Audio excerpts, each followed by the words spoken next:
نحمده ونصلي على رسوله الكريم أما بعد عن أبي هريرة رضي الله تعالى عنه قال قال رسول الله صلى الله عليه وسلم قال الله تعالى أعددت لعبادي الصالحين ما لا عين رأت ولا أذن سمعت ولا خطر على قلب بشر واقرؤوا إن شئتم فلا تعلم نفس ما أخفي لهم من قرة أعين أو كما قال عليه الصلاة والسلام۔ رمضان المبارک کی ان مقدس گھڑیوں میں روزانہ کی بنیاد پر پاکستانی وقت کے مطابق 4:30 بجے کا روزانہ کا یہ سلسلہ درس قرآن اور درس حدیث کے نام سے، تو آج ہماری یہ نشست درس حدیث کے عنوان سے ہے، اور یہ حدیث مبارک جو میں نے آپ کے سامنے تلاوت کی ہے، اس کو امیر المؤمنین فی الحدیث حضرت امام بخاری رحمۃ اللہ علیہ نے اپنی کتاب صحیح بخاری میں نقل کیا ہے، اور اس حدیث کے راوی ہیں سیدنا ابو ہریرہ رضی اللہ تعالی عنہ۔ سیدنا ابو ہریرہ رضی اللہ تعالی عنہ کا شمار ان صحابہ کرام میں سے ہے جو مکثرین فی الحدیث ہیں، یعنی جن کی مرویات کی تعداد بہت زیادہ ہے۔ اور سیدنا ابو ہریرہ رضی اللہ تعالی عنہ کی مرویات کے بارے میں محدثین فرماتے ہیں کہ آپ سے وہ روایات جو نقل کی گئی ہیں ان کی تعداد 5374 ہے۔ تو سیدنا ابو ہریرہ رضی اللہ تعالیٰ عنہ فرماتے ہیں کہ نبی علیہ الصلاۃ والسلام نے فرمایا، اور یہ حدیث قدسی ہے، قال اللہ تعالی، حدیث قدسی ہے کہ اللہ تعالیٰ فرماتے ہیں اعددت لعبادی الصالحین ما لا عین رأت، کہ میں نے اپنے نیک بندوں کے لیے، متقی اور فرمانبردار لوگوں کے لیے ایسی ایسی نعمتیں تیار کر رکھی ہیں کہ ما لا عین رأت، کہ آج تک ان نعمتوں کو کسی آنکھ نے دیکھا نہیں ہے، ولا اذن سمعت، اور ان نعمتوں کو کسی کان نے سنا نہیں ہے، ولا خطر علی قلب بشر، اور وہ ایسی نعمتیں ہیں کہ جن نعمتوں کے بارے میں تصور، تخیل، وہم، کھٹکا اور گمان بھی کسی آدمی کے قلب، کسی آدمی کے دل تک نہیں گزرا۔ وَاقْرَؤُوا إِن شِئْتُمْ، اگر چاہو تو اللہ تعالیٰ کا یہ فرمان پڑھ لو، فَلَا تَعْلَمُ نَفْسٌ مَّا أُخْفِيَ لَهُم مِّن قُرَّةِ أَعْيُنٍ، کوئی انسان، کوئی بشر نہیں جانتا کہ پردہ غیب میں اللہ رب العزت نے اس کی آنکھوں کی ٹھنڈک کے لیے کیا کچھ سامان تیار کر رکھا ہے۔ یہ وہ حدیث ہے جس میں اللہ نبی علیہ الصلاۃ والسلام حدیث قدسی، یعنی اللہ جل شانہ کا فرمان نقل کرتے ہوئے جنت کی نعمتوں کا ایک تصور اور تخیل بیان فرمانا چاہ رہے ہیں کہ اللہ رب العزت نے مؤمنین اور متقین کے لیے جس جنت کا وعدہ فرمایا ہے اس جنت کی حقیقت کیا ہے۔ اللہ رب العزت نے قرآن کریم میں اور امام الانبیاء حضرت محمد رسول اللہ صلی اللہ علیہ وسلم نے اپنی مبارک احادیث میں جنت کی نعمتوں کو، جنت کے حسین مناظر کو اور جنت کے انعامات کو بڑی تفصیل سے بیان فرمایا ہے، اور ان تمام آیات کو یا احادیث کو جمع کیا جائے تو ایک بہت بڑی کتاب بن سکتی ہے اور ایک بہت تفصیلی گفتگو ہو سکتی ہے۔ لیکن جنت کی نعمتوں کو سمجھنے کے لیے حضرت مولانا منظور احمد نعمانی رحمۃ اللہ علیہ کا یہ جملہ بڑا ہی کافی ہے۔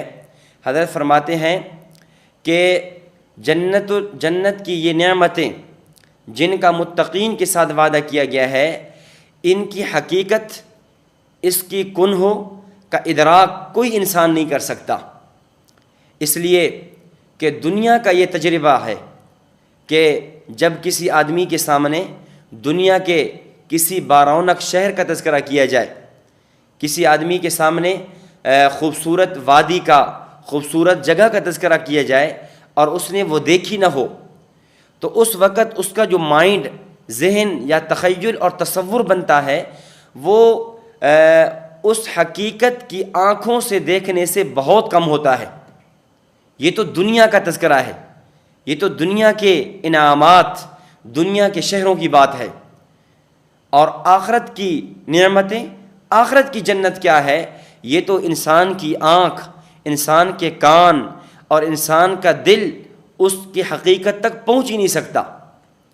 جیسا کہ حدیث شریف میں اللہ کے نبی صلی اللہ علیہ وسلم فرما رہے ہیں وَلَا خَطَرَ عَلَىٰ قَلْبِ بَشَرٍ، کسی آدمی کے دل پہ بھی اس کا کھٹکا نہیں گزرا کہ وہ کیا کچھ نعمتیں ہیں۔ سورۃ الحاقہ میں اللہ جل شانہ نے ان نعمتوں کا تذکرہ فرمایا۔ اللہ تعالیٰ فرماتے ہیں فَأَمَّا مَنْ أُوتِيَ كِتَابَهُ بِيَمِينِهِ، قیامت کی صبح ہوگی، قیامت کا دن ہوگا، ایک وہ جماعت ہوگی، ایک وہ لوگ ہوں گے جن کو ان کا نام اعمال ان کے دائیں ہاتھ میں دیا جائے گا۔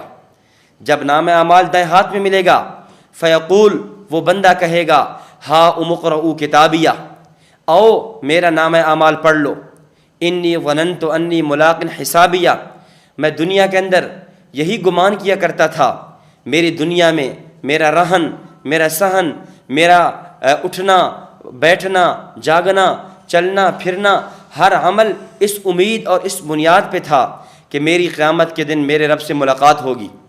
فَهُوَ فِي عِيشَةٍ رَاضِيَةٍ، بس اب یہ ہمیشہ کی نعمتوں والی جگہ میں ہوگا، فی جنت عالیہ، ایسی جنت میں جو بلند و بالا ہوگی، قطوفها دانیہ، اور اس جنت کے پھل جھکے ہوئے ہوں گے، اور کلوا واشربوا ہنیئا بما اسلفتم فی الایام الخالیہ، اس کو کہا جائے گا کہ اے میرے بندے کھاؤ اور پیو، دنیا میں جو تم نے مشقتیں برداشت کی، کبھی نماز کی مشقت، کبھی روزے کی مشقت، کبھی تلاوت کی، دیگر دین کے دیگر احکامات کی جو تم مشقت برداشت کر کے آئے ہو، آج اس کا بدلہ یہ ہے کہ یہ مزے اور نعمتوں کی جگہ میں تم رہو۔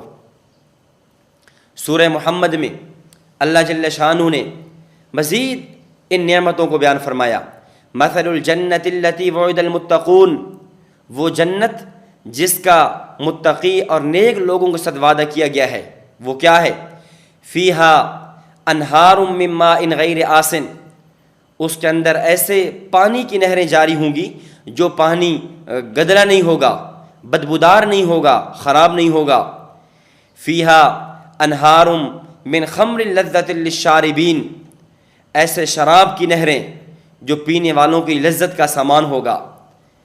فیہا انہار من عسل مصفی، فیہا انہار من لبن لم یتغیر طعمہ، دودھ کی نہریں، شہد کی نہریں، یہ اللہ جل شانہ وہاں پر یہ نعمتیں، یہ انعامات سے متقی، مطیع اور فرما بردار لوگوں کو نوازیں گے۔ اور کتب احادیث میں دیکھتے ہیں حضرت نبی اقدس صلی اللہ علیہ وسلم نے جنت کی نعمتوں کو اور تفصیل کے ساتھ بیان فرمایا ہے۔ چنانچہ صحیح بخاری میں حضرت ابو سعید خدری رضی اللہ تعالیٰ عنہ سے، اور اس طرح صحیح مسلم میں بھی یہی روایت موجود ہے کہ حضرت ابو سعید خدری رضی اللہ تعالیٰ عنہ فرماتے ہیں کہ ان رسول اللہ صلی اللہ علیہ وسلم یقول، کہ امام الانبیاء حضرت نبی اقدس صلی اللہ علیہ وسلم نے فرمایا کہ قیامت کا دن ہوگا، ینادی منادن، ایک آواز دینے والا آواز دے گا، ایک منادی ندا کرنے والا ندا کرے گا، اعلان کرے گا، اور کیا کہے گا؟ ان لکم ان تصحوا فلا تسقموا ابدا، وہ اعلان کرنے والا وہ منادی 4 اعلان کرے گا۔ نمبر 1، اے اہل جنت، ان لکم ان تصحوا فلا تسقموا ابدا، تم نے آج سے ہمیشہ ہمیشہ صحت مند رہنا ہے، کبھی تمہارے اوپر کسی قسم کی کوئی بیماری نہیں آئے گی۔ وَإِنَّ لَكُمْ أَن تَحْيُوا فَلَا تَمُوتُوا أَبَدًا، نمبر 2، تم نے ہمیشہ ہمیشہ زندہ رہنا ہے، اب اس کے بعد تمہارے اوپر کوئی موت نہیں آئے گی۔ نمبر 3، وَإِنَّ لَكُمْ أَن تَشِبُّوا فَلَا تَحْرُمُوا أَبَدًا، تم نے ہمیشہ ہمیشہ جوان رہنا ہے، تمہارے اوپر بڑھاپا نہیں آئے گا۔ نمبر 4، وَإِنَّ لَكُمْ أَن تَنْعُمُوا فَلَا تَبْأَسُوا أَبَدًا، ہمیشہ ہمیشہ نعمتوں میں، لذتوں میں رہنا ہے، کبھی تمہارے اوپر کسی قسم کی پریشانی اور مصیبت اور غم نہیں آئے گا۔ یہ 4 اعلان اہل جنت کے سامنے ایک فرشتہ اعلان کرنے والا اعلان کرے گا۔ یوں اللہ رب العزت بہت بڑی نعمتوں سے اہل جنت کو نوازیں گے۔ جنت کی نعمتیں کیا ہیں؟ قرآن کریم کی اس آیت کو اگر غور سے سمجھ لیا جائے تو ممکن ہے کچھ نہ کچھ بندہ اس کی حقیقت تک پہنچ سکے کہ وہ کیا کچھ نعمتیں ہیں جو خالق عز و جل نے ہمارے لیے متقی لوگوں کے لیے جنت میں تیار کر رکھی ہیں۔ سورہ حامیم سجدہ آیت نمبر 31 اور 32 میں اللہ تعالیٰ فرماتے ہیں وَلَكُمْ فِيهَا مَا تَشْتَهِي أَنفُسُكُمْ وَلَكُمْ فِيهَا مَا تَدَّعُونَ نُزُلًا مِّن غَفُورٍ رَحِيمٍ کہ جنت میں کیا کچھ ہوگا؟ ہر وہ چیز جو تم چاہو گے، جن کا تمہارے نفس مطالبہ کریں گے، تمہارے جی میں، تمہارے دل میں جو چیز آئے گی بس وہ تمہاری پوری کر لی جائے گی۔ وَلَكُمْ فِيهَا مَا تَدَّعُونَ جو کچھ تم مانگو گے اللہ جل شانہ وہ تمہیں عطا فرمائیں گے۔ نزلا من غفور الرحیم، کیوں؟ اس لیے کہ جنت تو اللہ رب العزت کی مہمان نوازی کا نام ہے۔ نزلا من غفور الرحیم، ایسی ذات جو مغفرت کرنے والی بھی ہے، رحم کرنے والی بھی ہے، اس کی مہمان نوازی کی جگہ کا نام جنت ہے۔ اور دنیا میں ہم دیکھتے ہیں، دنیا میں ہر بندہ مہمان نوازی اپنی حیثیت کے مطابق کرتا ہے۔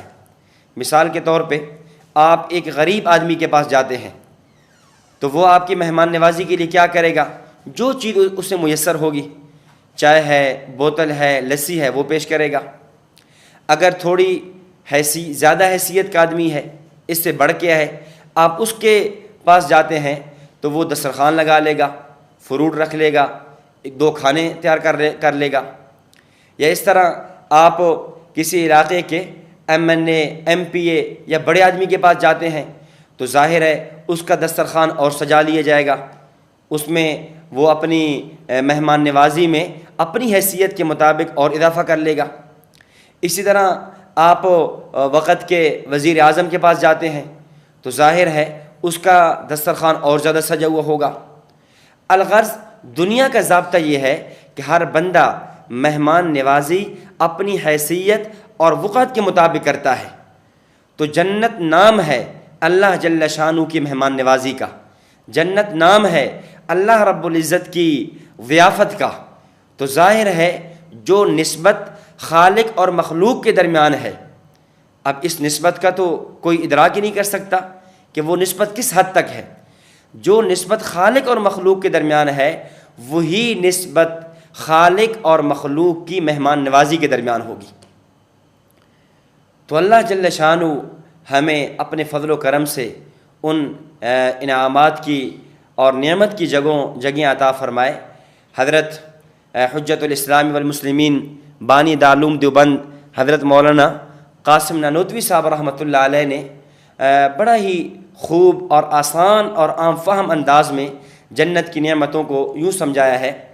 حضرت فرماتے ہیں کہ بس یوں سمجھیے جنت نام ہے چھوٹی خدائی کا، جنت نام ہے چھوٹی خدائی کا، کہ جس طرح اللہ رب العزت وہ بہت بڑی ذات ہیں، مالک ہیں، خدا ہیں، ان کے کلی اختیارات ہیں، تو بس چھوٹی خدائی ہے۔ اہل جنت جنت میں ہوں گے، بس جو چاہیں گے وَلَكُمْ فِيهَا مَا تَشْتَهِي أَنفُسُكُمْ بس وہ ان کو دے دیا جائے گا۔ حضرت استاد محترم متکلم اسلام مولانا محمد الیاس گھمن صاحب حفظہ اللہ تعالی وہ انتہائی عام فہم سمجھاتے ہیں۔ حضرت صاحب فرماتے ہیں کہ جہاں سکھ ہی سکھ ہو، چین ہی چین ہو، سکون ہی سکون ہو، اس جگہ کو کہتے ہیں جنت۔ اور جہاں دکھ ہی دکھ ہو، مصیبت ہی مصیبت، تکلیف ہی تکلیف ہو، اس جگہ کا نام ہے جہنم۔ اور جہاں دکھ بھی ہو، سکھ بھی ہو، سکون بھی ہو، مشکلات بھی ہوں، کبھی خوشی ہو کبھی غمی ہو، اس کا نام ہے دنیا۔ تو دنیا میں ہمیشہ کے سکون نہیں مل سکتے اور نہ ہی دنیا میں ہمیشہ غم ہوتے ہیں۔ بس دنیا میں رہتے ہوئے کبھی غم ہوگا، کبھی خوشی ہوگی، کبھی دکھ ہوگا، کبھی سکھ ہوگا۔ ہاں جہاں ہمیشہ ہمیشہ کے سکھ ہیں، ہمیشہ ہمیشہ کی نعمتیں، لذتیں، خوشیاں، صحت، جوانی، زندگی ہے، اس جگہ کا نام جنت ہے۔ اور جہاں ہمیشہ کے غم، ہمیشہ کی مصیبتیں اور پریشانیاں ہیں، اس جگہ کا نام جہنم ہے۔ اللہ جل شانہ ہمیں جہنم کے عذاب سے محفوظ فرمائے۔ اللہ رب العزت محض اپنے فضل و کرم سے ہمیں جنت عطا فرمائے، اور پھر جنت میں نبی علیہ الصلاۃ والسلام کی رفاقت عطا فرمائے، اور جنت کی ان نعمتوں کو عطا فرمائے۔ اللہ جل شانہ ہمیں وہ اعمال کرنے کی توفیق عطا فرمائے جو اعمال جنت کی طرف لے جانے والے ہیں، اور اللہ جل شانہ ہماری ان بدعمالیوں سے حفاظت فرمائے جو بدعمالیاں انسان کو جنت سے دور کر کے جہنم میں قریب کرنے کا سبب بنتی ہیں۔ اللہ جل شانہ ہمیں یہ نعمتیں ہمارے لیے آسان فرما دے۔ وآخر دعوانا ان الحمد للہ رب العالمین۔